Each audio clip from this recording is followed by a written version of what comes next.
Hey, this is Roy Osing, author of Be Different or Be Dead book series. And if you really want to learn how to level up your life, you should be listening to the Time to Shine Today podcast with my good buddy, Scott Ferguson. Let's level up. Time to Shine Today podcast Varsity Squad. This is Scott Ferguson. Are you ready to get fired up? I got my boy Roy Osing on here. He's with Be Different or Be Dead.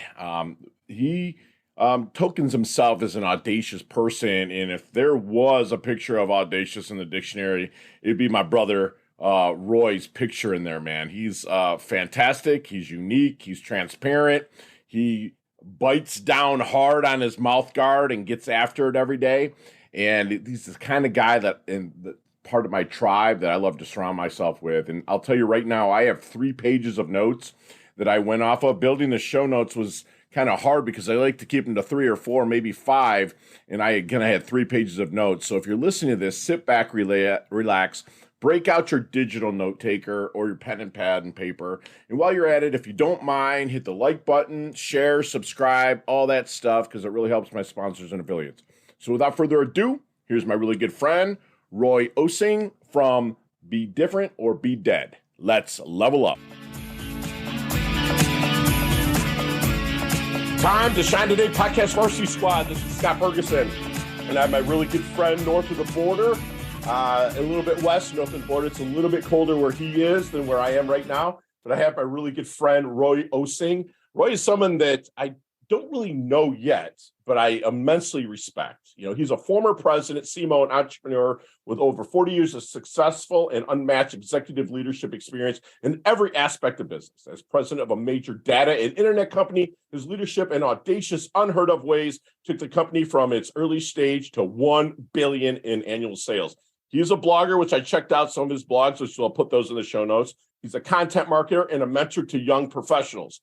As an accomplished business advisor, he's the author of a no-nonsense book series, Be Different or Be Dead. With the Audacious Unheard-of Ways I took a startup to $1 billion in sales. And also, it's his 7th book, so this dude knows how to write. So without further ado, here's my good friend, Roy Osing. Roy, please introduce yourself to the Time to Shine Today podcast Varsity Squad. But first, what's your favorite color and why? My favorite color, I got to give you 2, right? It's Right. black and red because those are my colors. If you check me out, black and red. That's it. Be different or be dead. I love it. And it's like Johnny Walker, man. Black and There red. you go. No, I'm a Johnny Walker blue dude. Me I like too. Johnny Walker blue. Dude, I'm going to have to reach over here and grab the bottle I keep on for visitors. That's great. When you get out there, come down to the warmth, and maybe we can rock some stages together and we can share a glass of blue. Let's do that. Let's do that. Love it. So, Roy, let's get to, you're very accomplished. You worked with company and took them $1 billion in sales. Can you give us kind of the roots and what got you there? And then what was that shift or pivot or shivot, wherever they're calling it this day and age, to get to where you're really helping people level up? Yeah. So, I started really young in a monopoly business in the telecom space. Oh, and I figured out relatively quickly that since we were going to be heading into deregulation and heavy competition, that we needed to get rid of the stuff that we were doing before because it was simply not going to cut it anymore. And so I started on this Be Different journey, asking myself the question, what are the competencies that we need to take on? What are the things that we need to do differently? And I just went ahead and started doing them. And I was at a very junior level in the organization. People noticed, I got attention, I achieved results. And that's the important thing. It's not about the attention, it's what you do with the attention. And so I drove really good results and worked my way, I call it around the organization and up, being an entrepreneur basically for 4 decades, until they basically asked me to take over and lead the data and internet company, which at that time was in its early stages. I took it, and I get goosebumps when I think about this, Scott. We grew this puppy to $1 billion in sales. Didn't know we were going to get there at the time, but by doing audaciousness and unheard of ways that are my language, yeah, we grew this. We lit fires in people. We grew this business and people loved it. And so, we ended up there. And that's when I learned pain was a strategic concept. Let's unpack that. Yeah, pain. I mean, it was a very difficult journey. I mean, I was fighting an old culture. I had to change the culture. I had to Mm, change the people. I had to change the mindset. I had to hire new competencies in the business and basically fight the grinners on the inside that didn't want me to do it. And so wow. making progress day to day was a painful route to take. And I had to have a high pain threshold and a Right. great deal of resilience. And what I would say to entrepreneurs, that's what you need. It ain't in what's in your head. It's in your heart and Mm. soul in terms of what can drive you forward.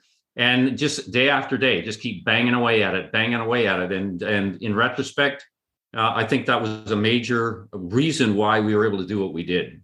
I love it. And you said pain. And the pain, now you look back, it's almost kind of like multiple workouts, if you will, people that are, running or lifting weights or whatnot, they pain, but, they have a finished product. But what about the journey and that pain did you enjoy the most?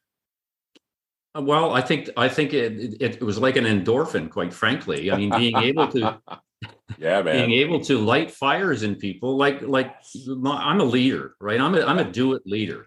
And so my objective was to convince people that we needed to go in a certain direction and do it from an emotional point of view, Mm, not the intellect. The intellect doesn't drive diddly squat. It's what's going on inside you that does in terms of your heart. And so I just went out, tried to light fires. And what really excited me, which got the endorphins going, is when I saw pupils dilate in the people in the organization, when they went, aha, I know where we're going. This is the right thing to do. It's going to be fun. I believe in Roy. Let's go do this. love And it. to see that happen, I got goosebumps right now. I cannot lie. I mean, that's the stuff that kept me going and made the pain kind of like one of those collateral things that, oh, well, that was there anyways. Tomorrow I'm going to get more pleasure. Right. And it's almost like the pain to me, even as I go through it, if I have a tough coaching session or if I'm being coached and it's tough coaching session, I almost appreciate it more in the end because I had to go through what I went through in companies and the growing pains as well. Right. Absolutely, Love it. absolutely. It makes it worthwhile in a rather ridiculous sense. Right. Kind of like a sadistic achievement is to suffer through the pain. But Right. there's a huge learning piece in there. It's that nothing comes easy. Okay, Right. there's no home runs here. If you Right. want to be an entrepreneur, don't expect a home run. If you happen to get one, get lucky, fine. But if you Right. bet your bank on it, you're going to go broke. And Thank so you. just take it as it comes. You're going to Yeah. have to suffer through it. And that's just the way it is. I love it you say that because I coach my clients or other people, that want something now, the instant gratification, inch by inch, it's a cinch, right? By the yard, it's hard. And that's where we really take them. And I love that you did that with the company. I'm sure there was some personalities there that were barriers that were like, dude, really, what are you doing? How did you handle that? Oh, these kind of people were there, in numbers Debbie every Downers. day. And seriously, I did my best to convince them intellectually that what we were doing was right. But at the end of the day, I just did what I did in spite of the kind of barriers because I knew. See, the other thing is, everything's based on performance, right? So Mhm. I earned the right to be rather obstinate and belligerent at times with the new stuff that I was doing because I was Right. performing. Right. Our performance was unbelievable. We were on a growth curve. And I would say, okay, here's what I'd like to do. I know it's kind of crazy, hiring people because they give me goosebumps, which I Right. call hiring for goosebumps. But it's one of the factors that has helped me on this growth curve. How could you not support it? And Right. so I had the growth to back me up. You can't sell people on ideas alone. You got to deliver results. Okay. You have to deliver the results. I don't care if it's your CEO, if it's your banker, whatever. If you can't deliver value through results, you're done. You're toast. Figure it out. That's where you have to go. And as long as you have that, then you earn the right to do practically anything you want. That's awesome. It's all really through service as well. That's beautiful. So, Roy, now you're in more of a kind of a coaching, mentoring role, right? And like, who is the people that you really look and strive to work with now? Well, I get a lot of small to medium businesses once we've had a chance to talk about, be different or be dead in my content, who really love my approach to developing strategic plans. I call them strategic game plans. I had to create one that was based on execution, because the old school traditional planning methods didn't work, and they still don't work. They spend 80% of their time trying to figure out what the plan should be and 20% on execution. And I flipped that around. I spent 20% on the plan, getting the direction. I call it just about right. I'm an advocate of heading west. That's a valuable and valid strategic plan. Then I spend 80% of my time on execution. What do we have to do in order to breathe life into this puppy? Wow. So when I talk to people about that, they're kind of intrigued. So I spend a lot of time advising and helping small to medium business who are looking for a way to get on a growth curve, who are looking to change the playing field, who want to take their performance up a level. Just recently completed a planning session with a boat selling business in Toronto. And the interesting thing is we actually changed their business. Their business isn't about selling boats. It's about building boat dealers' business. And that's the value proposition. They may use boats, right, in their sort of portfolio of products and services, but their end game is to help the dealers grow their business. Well, it's not a pivot, by the way. I hate that word. It's not a pivot. It's a breakaway thought. Yeah. Pivot says you're on a fulcrum. Well, my stuff isn't Thank about you. fulcrums. Yes. It ain't about fulcrums. It's about creating a new trajectory. Love it. And so people really like that. And I love doing it because we can do this, for those of you interested, we could do this in 2 days. My process is 2 days, Scott, done, over with. You hit the ground running on the third day with a plan that you can execute and see results right away. With that trajectory towards what their vision is. Because a lot of people will say goals, goals, goals. I'm more of a vision person, because goals, you have to have vision or goals under the vision, right? But the vision can be, maneuverable, Well, yeah. I mean, the goals, boom, bam, bam, right? Well, you got to, it's like in the way I would describe it is you need a strategy about notionally where you're going, and then you develop tactics within that. You don't want to go to tactics without that umbrella vision, mission, or kind of strategic context, if you will. Otherwise, you never know whether you're making progress at all. The key thing, though, is to not spend too much time on that. Right? Let's get it notionally right, the direction. Yes. All right, in your end game. And then let's drill down on the execution piece, because that's where the results happen. Right. And so, I spend a lot of time. And by the way, the same approach I use in talking with young professionals about their careers. It's exactly the same process. So I could take this, shrink wrap it, apply it to businesses, any kind of business, not for profit, career planning, et cetera. So I get some action on that, and I love doing it. I love that. It can be versatile as well. So let me ask you something. Maybe if you're in a discovery phase, before you take them on that 2-day deep dive, and you're just meeting with somebody, making sure you're the right fit, is there anything in your secret sauce, if you don't mind sharing, that maybe help them find that blind spot in their business? Well, the first question I ask them is, why should I do business with you and not your competitor? Okay, that's a question about differentiation, because one of the things that keeps me up at night is the mediocre way businesses generally create their differentiation strategy, which isn't differentiation at all. And we can talk about that if you want.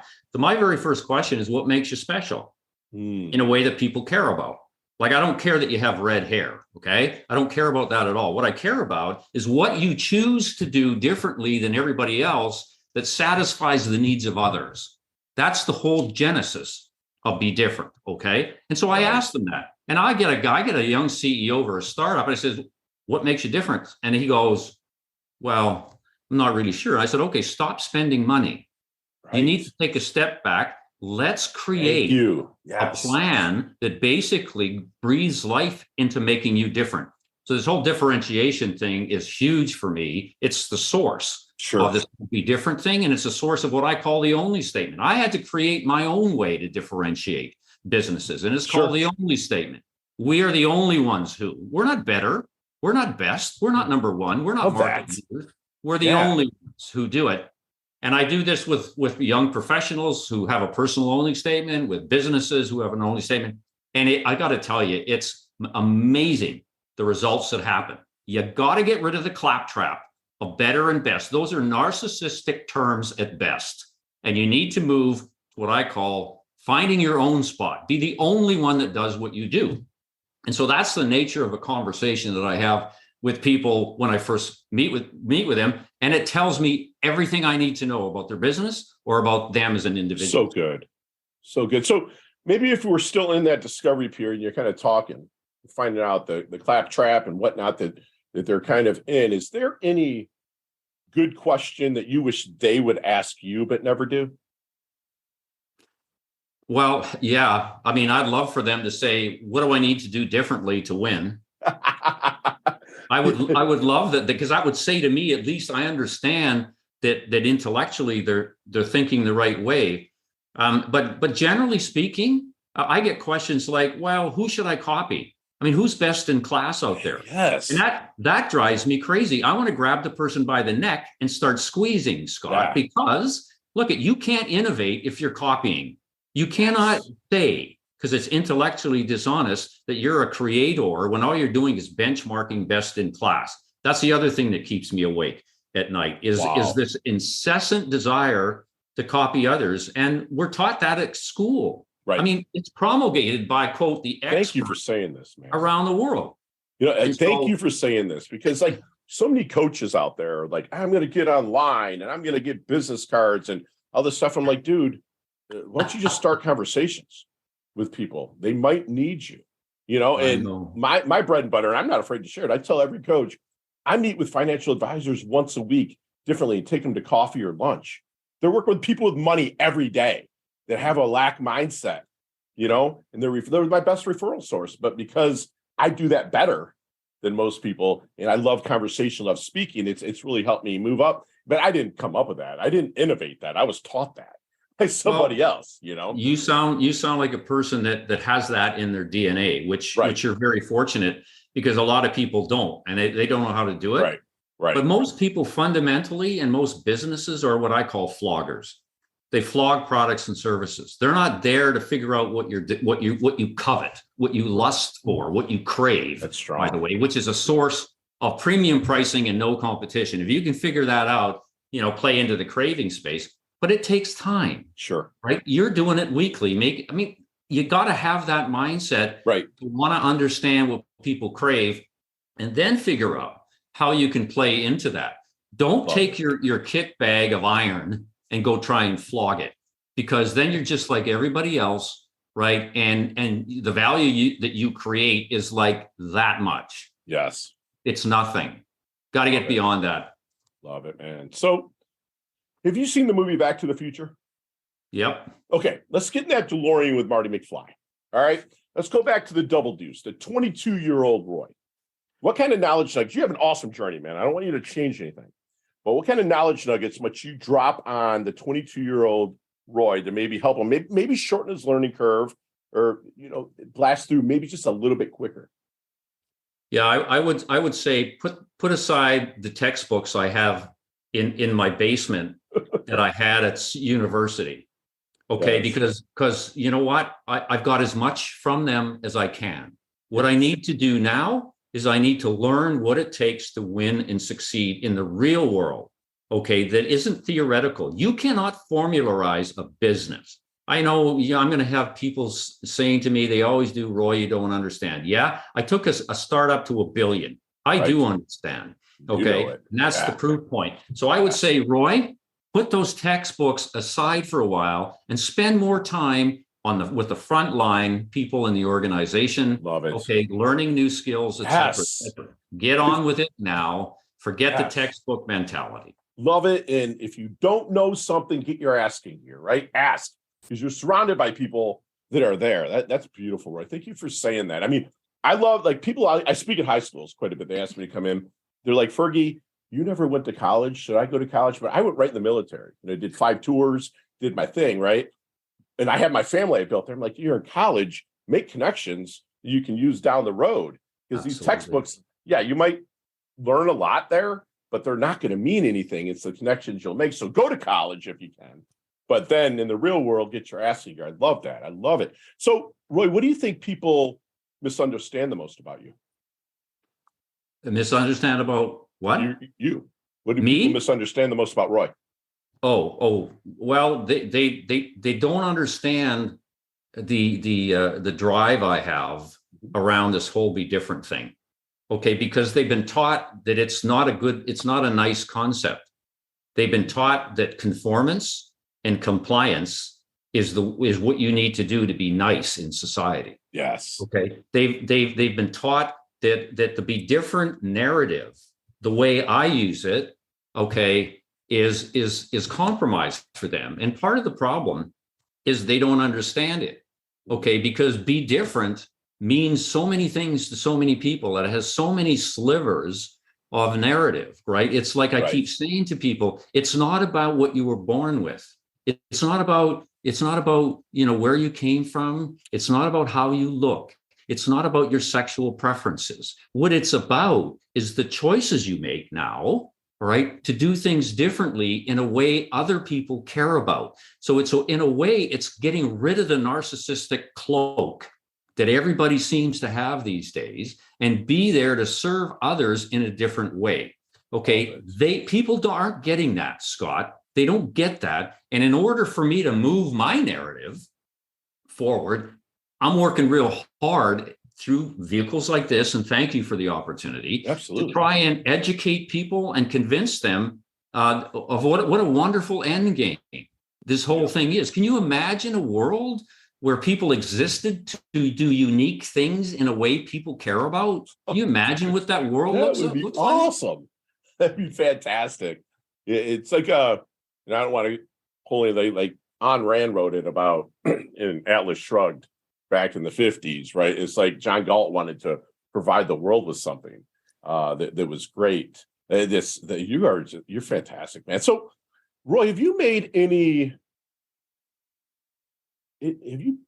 tell me something you purchased in the last year under $100 that's really leveled up your life? Yeah. So interesting question.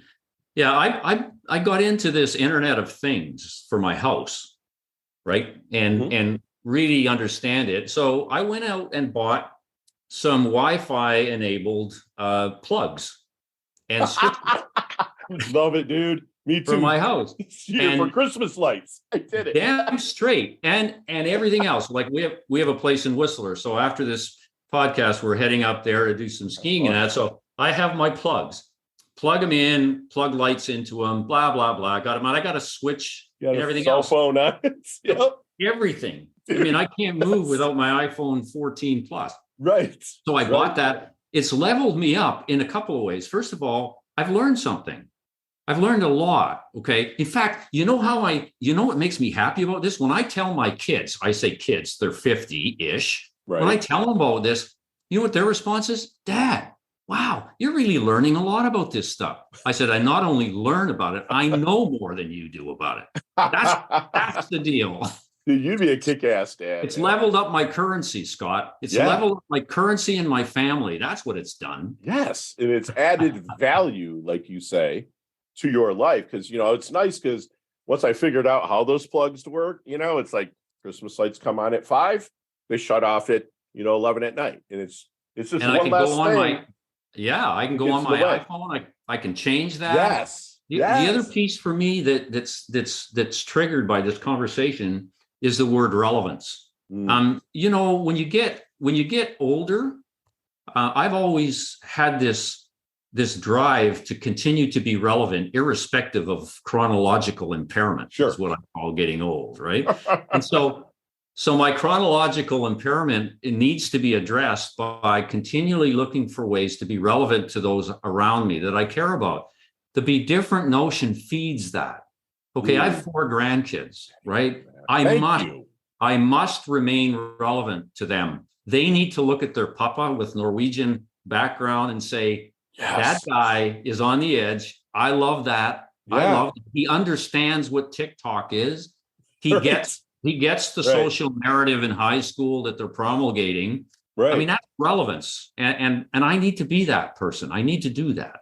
Love it, man. I love that that's beautiful. Do we have to meet for that Johnny Walker Blue, brother? What is Roy's definition of a life well lived?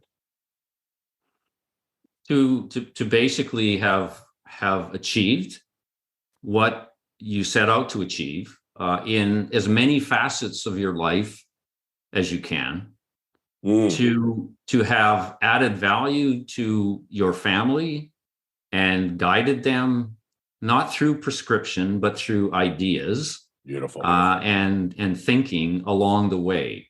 And so at the end of the day, if I get a check on those boxes, I'm happy. That's awesome. That's beautiful. You can't say any more. Time to shine today, podcast Varsity Squad. We are back, and Roy, we are going to meet one day. I promise you that. I do have a West Coast speaking gigs coming up in the summer, so we'll definitely try to hook up somehow, some way. And we'll talk in each one of these questions, maybe 15, 20 minutes each.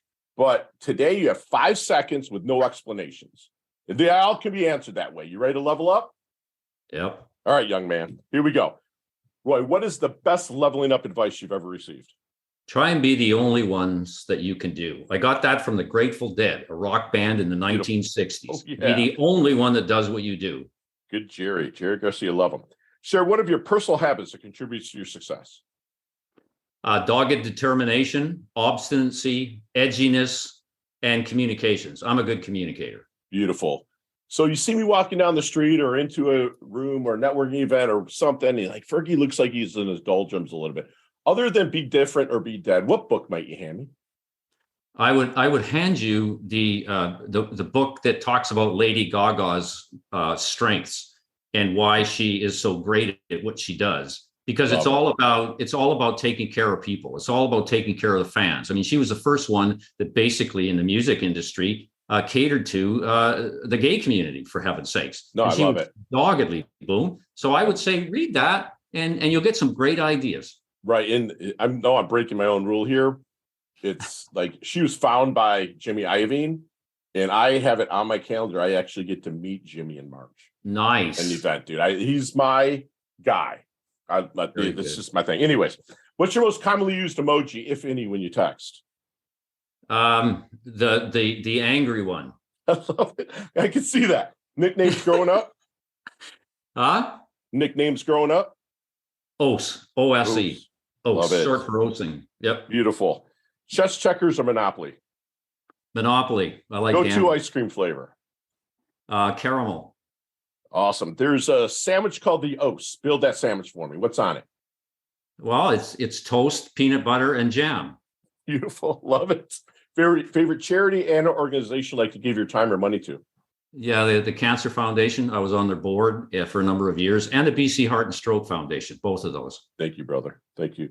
Last question. You can elaborate on this one, but what is the best decade of music? 60s, 70s, 80s, or 90s? The best what? Decade of music. Oh, come on. I mean, it's the 60s, dude. I mean, you can actually understand the words. I mean, that's where the Grateful Dead... And they tell stories. The 60s and Grateful 70s, Dead started in the 60s.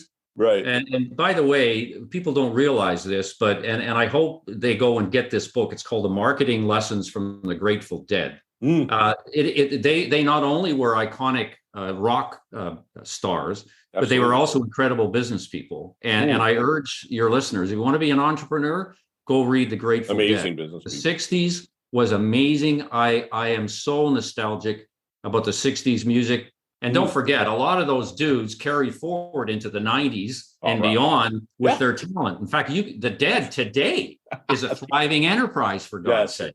Yeah, dude, you know what? When I was in the military, we were about ready to ship to Fallujah. And in 1990, I'm 50 now.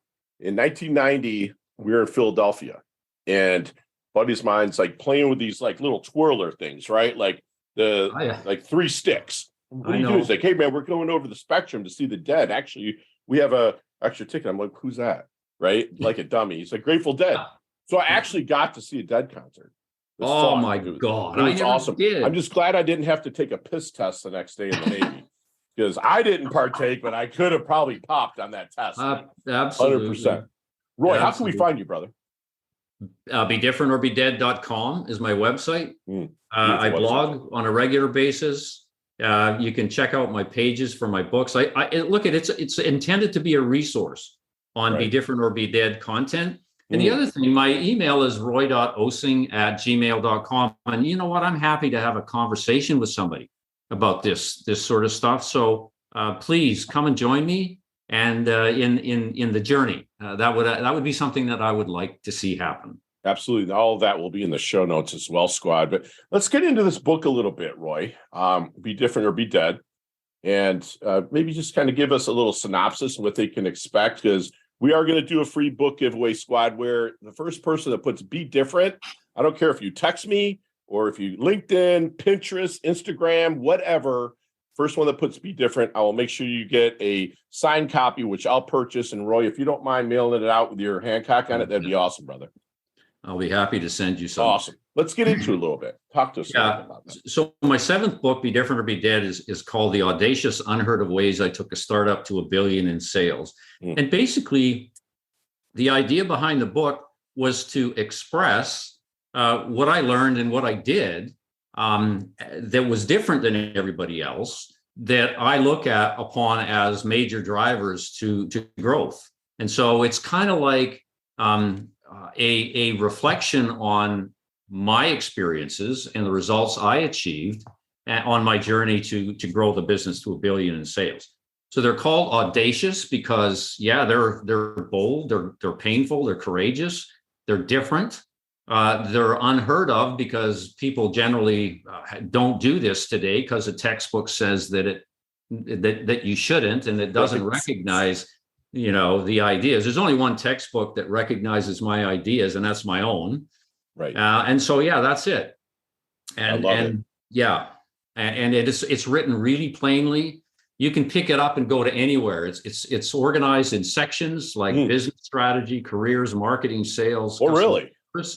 Like my background, I basically did everything in a business, and I tried these unheard of ways in every aspect of the business. So you can kind of open it. If you got a marketing challenge, go to the marketing section and learn what I call is the essence of the new marketing juice that you need to take on. If you got a service issue, go and learn about goosebumps, right? If you got a business strategy, learn about heading west and planning on the run, and it's a strategic game plan. If you got a career issue, go and learn how to develop a career plan that I basically think, and figure out what the magic question is. And, so you can kind of pick and choose. So it's intended to be a practical how-to book. Right. And you can go to different recipes for whatnot or where you're at. Beautiful. Yep. So, Roy, do me one last solid and leave us with one last knowledge nugget we can take with us, internalize, and take action on. Yeah, look, at the end of the day, in this world of heavy competition and a plethora of narratives out there, and customers and people that are fickle and change their minds all the time, you need to figure out what makes you special. You need to be the only one who does what you do. I know I said it in the podcast earlier. It is the single most piece of advice I would give to anybody. Don't be clouded by the claptrap of better and best. Figure out a way to be the only one that does what you do. That's beautiful. And Roy, it's been such a pleasure. And squad, I have pages of notes, and I know that you do as well. That he was in the telecom space. He found out deregulation was going to change a lot of stuff. Couldn't cut it. So he shifted and he took it in a different trajectory. And he reminds us that what you do with the attention matters. And someone like Roy does it for the intention, not the attention. He's not up there saying, look at me, look at me. He's going to help you get that attention towards your business. He brought up pain. It's a strategic concept. Journeys can be difficult. Pain's going to be there. But if you push through and remember that's part of your journey, make it even taste better at the end. A do-it leader does things really at emotional point of view, not like an out of control emotion, but emotional point of view, not so much as an intellect. People hire Roy because of the goosebumps that he gets, and he also will give you. He reminds us that ideas don't sell alone. You must deliver results. And that's what he will do with you and your company, developing a strategic game plan to help that level up. He wants to remind us that 20% should be planning, 80% should be execution. Okay? Don't get caught in the claptrap. Get rid of that. Be the only one that does what you do. My guy, Roy, here is planting trees that he's probably never going to sit in the shade of, but he stays up to date.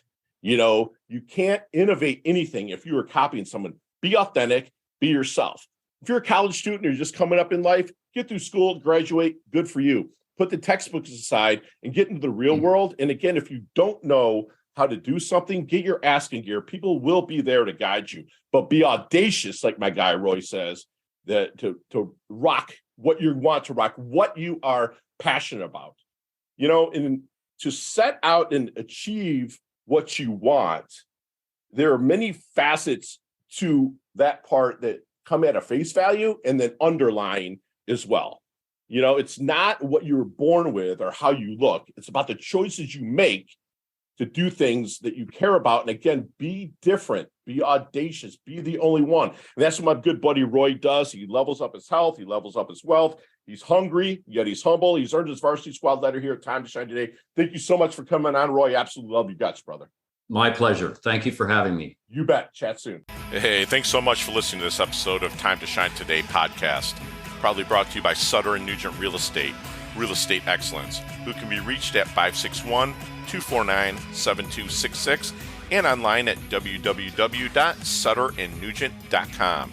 If you are a business owner or professional who would like to be interviewed on Time to Shine Today, please visit timetoshinetoday.com/guest. If you like this episode, please subscribe on Apple Podcasts, Google Podcasts, Stitcher, Spotify, iHeartRadio, or wherever you get your podcasts. There's a link in the show notes to our website. Also there, you will see our recommended resources. We hope that you will support our show by supporting them. If you like what you've been listening to, it'd be great if you could just give us a 5-star rating and tell your friends how to subscribe while you're at it. I'm your host, Scott Ferguson, and until next time, let's level up. It's our time to shine.